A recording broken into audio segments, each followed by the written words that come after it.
మీడియాలో ప్రెస్ మీట్లు పెట్టి వాళ్ళు చేసింది ఇంతేగా నేరం, వాళ్ళు ఏం చేయలేదు, అంత అన్యాయంగా అక్రమ అరెస్టు, అన్యాయం అరెస్టు. అదే ఎవరు నన్ను పట్టుకొని తీసుకొస్తే తెలీదు, మర్చిపోయాము, మాకు గుర్తు లేదని చెప్పండి అని వాళ్ళకి చెబుతున్నారు. మిమ్మల్ని పట్టుకుంటే అక్రమ అరెస్ట్ అని నువ్వు వచ్చావు టీవీలకి ఎక్కుతున్నావు. సిగ్గు సేరాలు ఏమీ లేవండి వీళ్ళకి. అసలు అక్కడ ప్రూఫ్లతో సహా పట్టుకున్నా కూడా ఇంకా మా తప్పు లేదు, మేమేం చేయటం లేదని పేపర్కి ఎక్కి అమరావతిలో 1,00,000 కోట్లని బ్లేమ్ చేసినాడివి.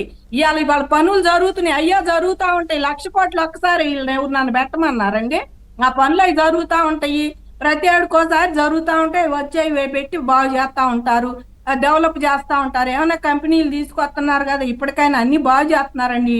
క్వాంటమ్ వ్యాలీ ఇది కూడా అంతా లైన్ చేస్తున్నారు. బిట్స్ పిల్ల అని ఒకటి అవి కూడా లైన్ చేసుకుంటున్నారండి. వాళ్ళంతా శుభ్రం చేసుకొని చేపిస్తున్నారు అక్కడ కూడా పనులన్నీ. ముందు వీళ్ళకి వాటర్ సౌకర్యం ఇవన్నీ చూపించాలి కనుక ఆ పనులన్నీ వేగంగా చేసుకుంటున్నారు. బ్యాంకులు వచ్చినాయి, మరి మొన్న కూడా చెప్పారు కదా అమిత్ షా గారు, గజెట్ చేస్తాను